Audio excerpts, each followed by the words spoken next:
Hey everybody, welcome to Sid's Little Corner of the Internet. We've got another Transformers review coming your way. This time around we're going to be taking a look at the Transformers Kingdom, War for Cybertron Autobot Slammer. So as we always do, let's go ahead and take a look at that packaging first. And right up top you have Autobot Slammer. Down here you have that artwork, Transformers at the side, Kingdom artwork on this side. On the back you have your product shots, and you can see that Slammer is not technically a Transformer. He is a Weaponizer, so he disassembles and reassembles into a new configuration, so he can be used as a weapon or reassembles into his tank mode. And down here you have your warnings and you have your sad baby. Over here you can see the bot mode. He is a Deluxe class, and then if you just look at it at an angle you can see both of the modes in that artwork right there. Up top, WFC K33. Down low, manufacturing information. So that is it for the packaging. Let's go ahead and crack this guy open and see what came inside that box. Behold, laid out here before you is everything that came inside that box, and it's not a lot, but that's okay. Let's go ahead and get started. We'll start over here with their little sheet of warnings. Always good to have those. And because he is a Kingdom Deluxe class or larger, he does come with his sticker collector card. And this time around I got, drumroll please, Dinobot. All right, and as I've stated before, yes, I know they're a sticker. No, I'm not going to peel them away. I have quite a few of these Dinobots, but I just don't have the heart to peel the stickers away. So, moving on. Now we come to the sheet of instructions. Always nice to have that, especially with the different configurations that he has. And that leaves us with just Slammer and his one accessory. So this is his almost literal hand cannon, since it just plugs into the end of his arm. Not quite his hand, but I'm going to go with hand cannon anyway. So got a little bit of paint here on the end. Looks pretty good. Nothing too crazy here. A little bit of sculpted in detail. And then on the inside you do get some rifling. So that's really cool. So might not be the easiest thing, but you can kind of see those notches there and the end of the barrel. So yeah, very cool. And yeah, you don't have to just put this on his hand. I mean, you could put it behind his head or wherever you want. I mean, he is a weaponizer, so limited only by your imagination. All right, so that is it for everything that came with Slammer. So the next thing we'll do is we will bring that little dude in and take a look at his details. And here he is, the weaponizer we've all been waiting for. This is Autobot Slammer.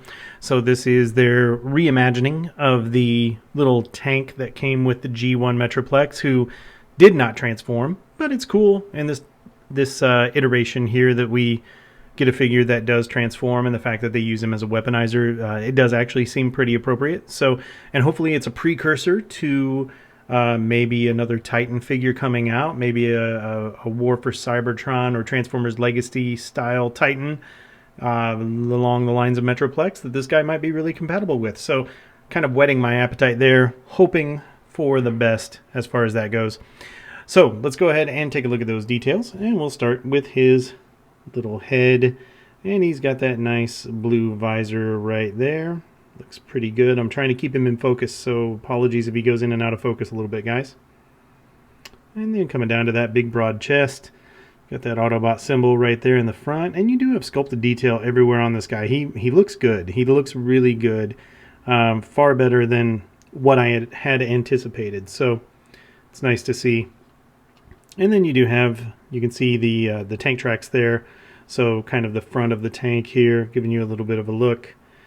And not a lot of detail going on down here, but getting down to the crotch looks pretty good. And then you've got just kind of your basic joints there, good detail right here in the legs. And then coming down, you can see a lot of good stuff going on down here in those legs as well. And then coming over here to the side, let's move that arm out of the way proactively.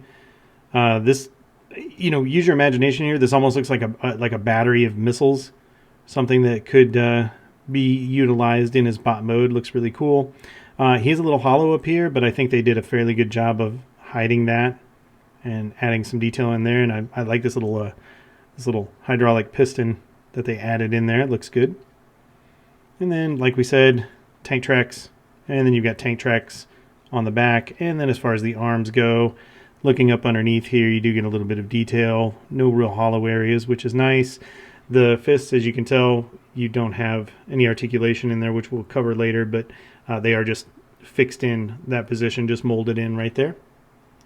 All right, and then moving around to the back, it's not the worst figure. So he's got a couple tank treads hanging off the back, and then there's his little wheel for when he's in tank mode. And coming down here, now these hollow areas, this is where the leg portions will fold in. So on a deluxe class figure, this is to be expected. It's not the worst thing at all. So overall, yeah, I think he looks pretty good. You know, again, for a deluxe class figure at that price point, I think they've done a really nice job here of making a figure with a nice shelf presence, good looks to him.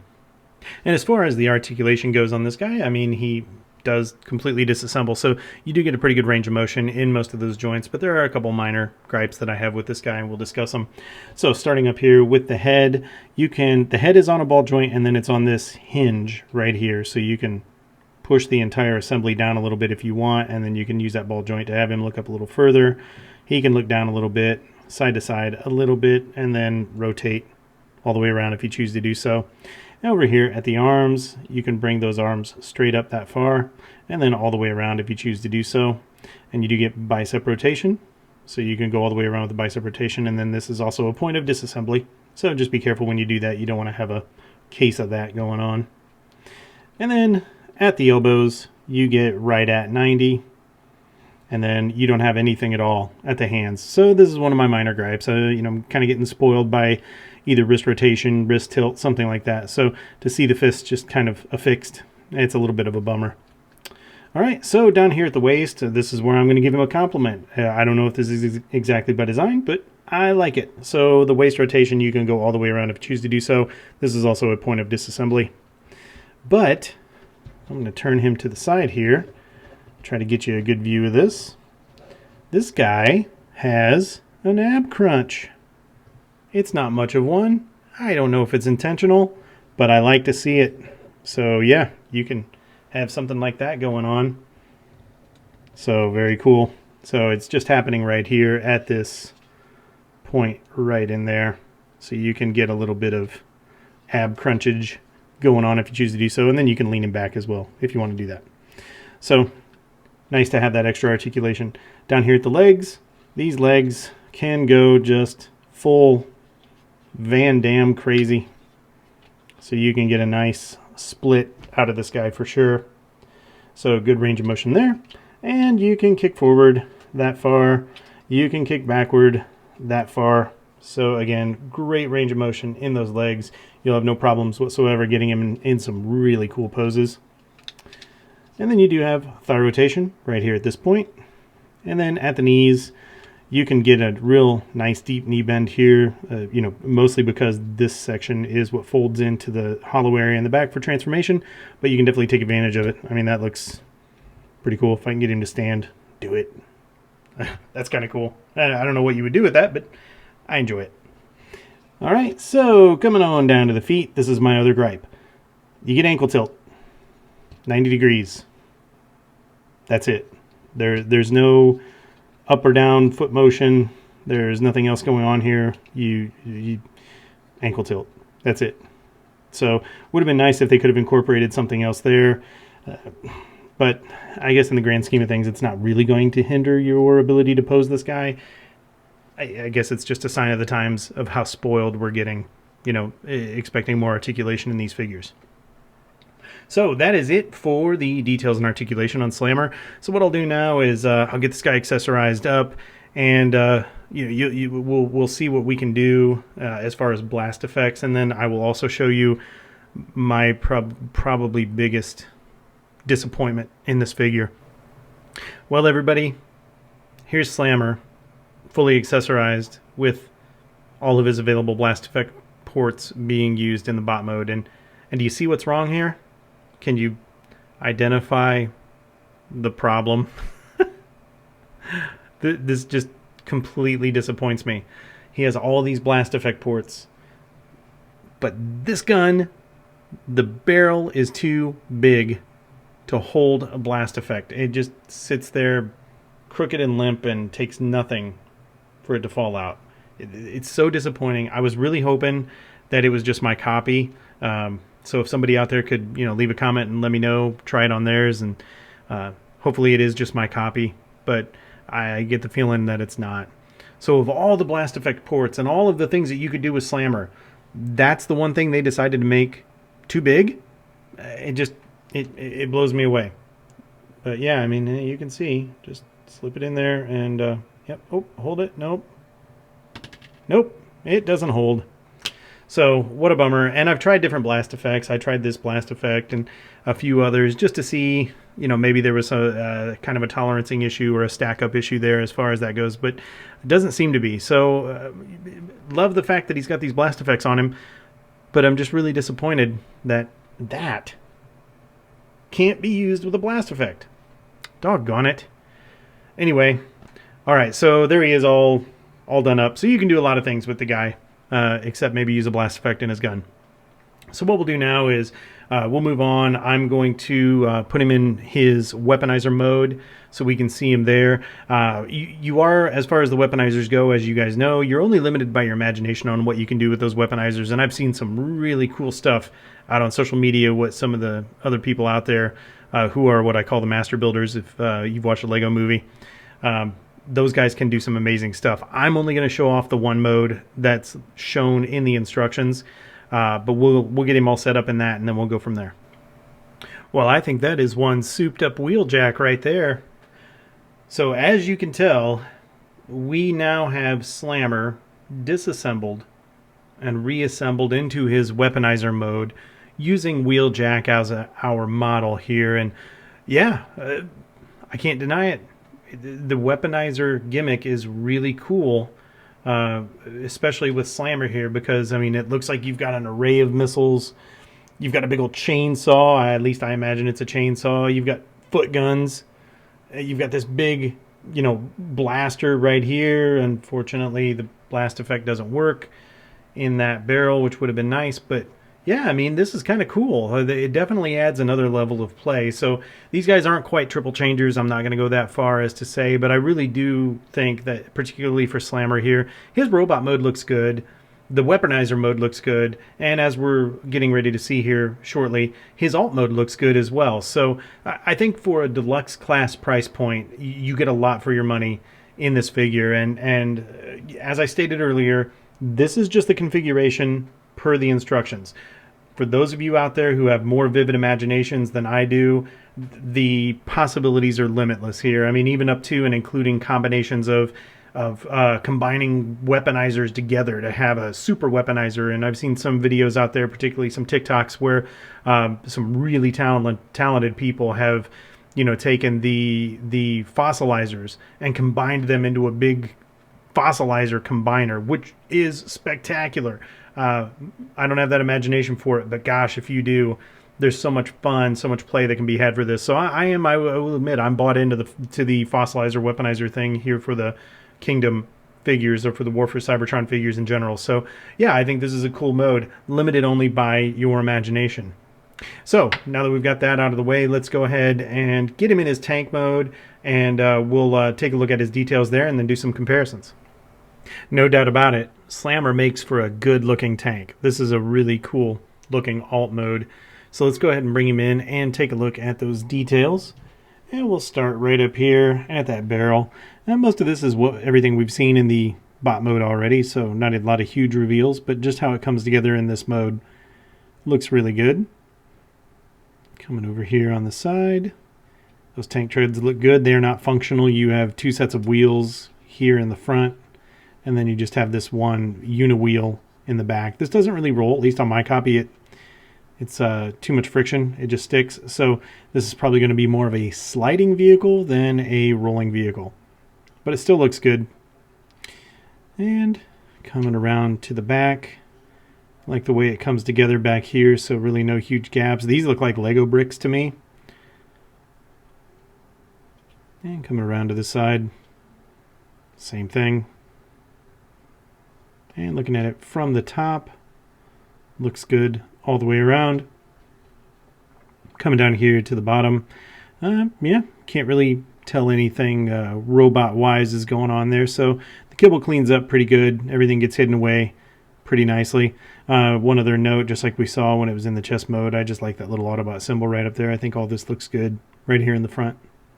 Now, as far as our articulation goes, there's not a lot to this guy. So you can lift the cannon up about that high before it starts running into everything, and there's no rotation, so it doesn't rotate anywhere. In theory, you could bring... Oops, I got him a little loose there. Sorry.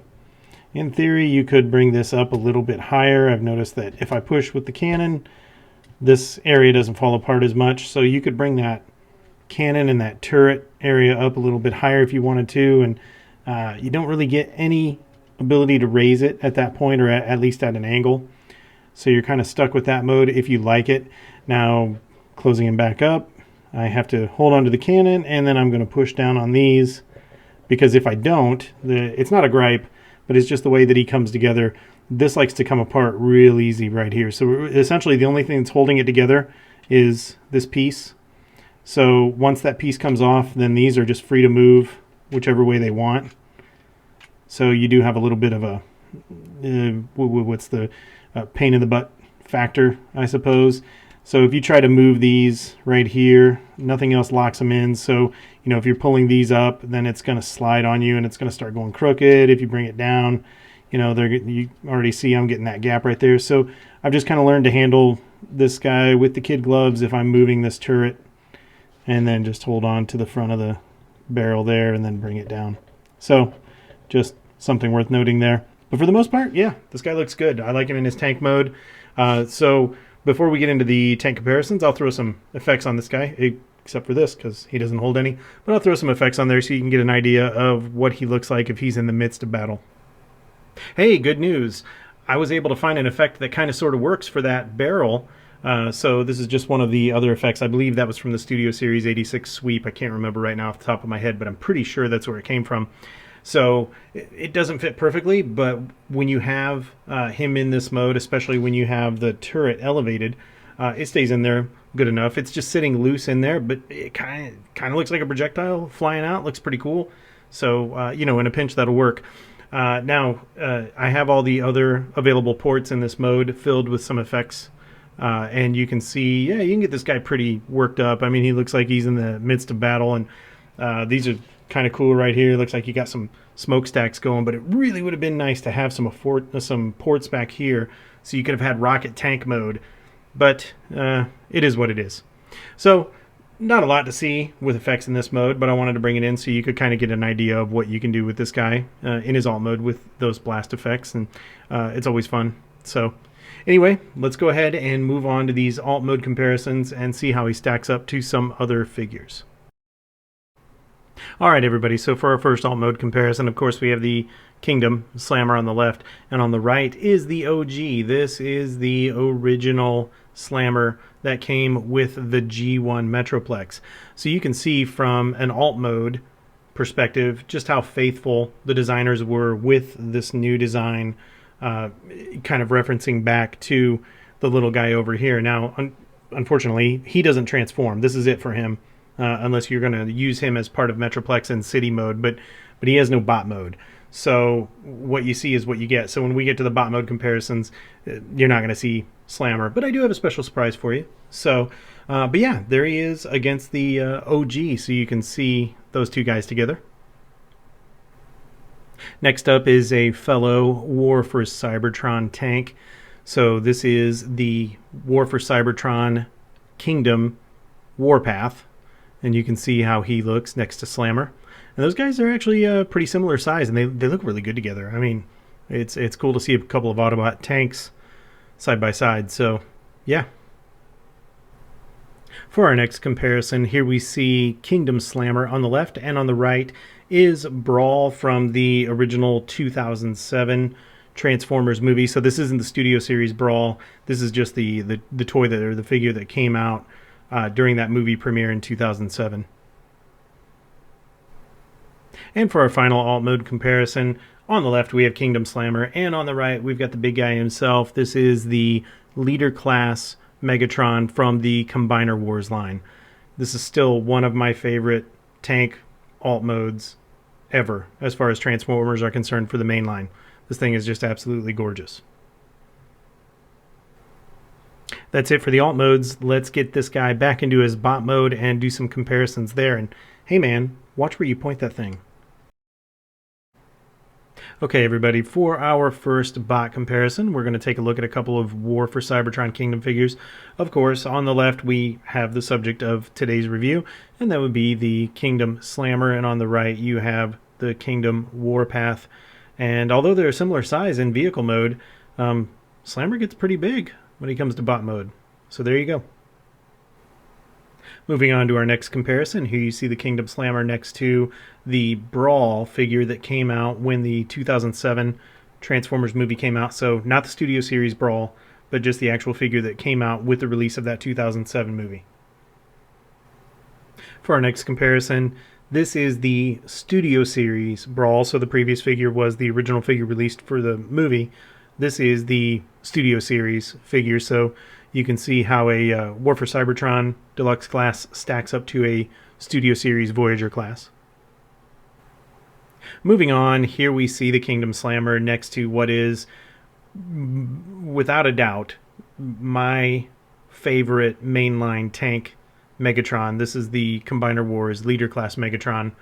And I just absolutely love the way this guy looks. And to be fair, it's kind of cool seeing these two guys sitting beside each other. So there you go. And for our final robot comparison, I thought it would be fun just to bring in my original G1 Metroplex with his minions.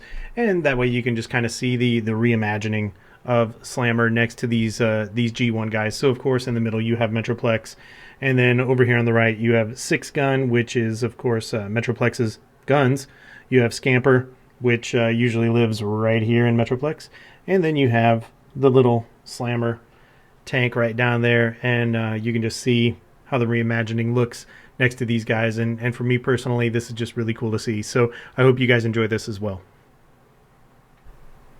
That brings us to the end of the bot mode comparisons. So let's go ahead and get into those final thoughts.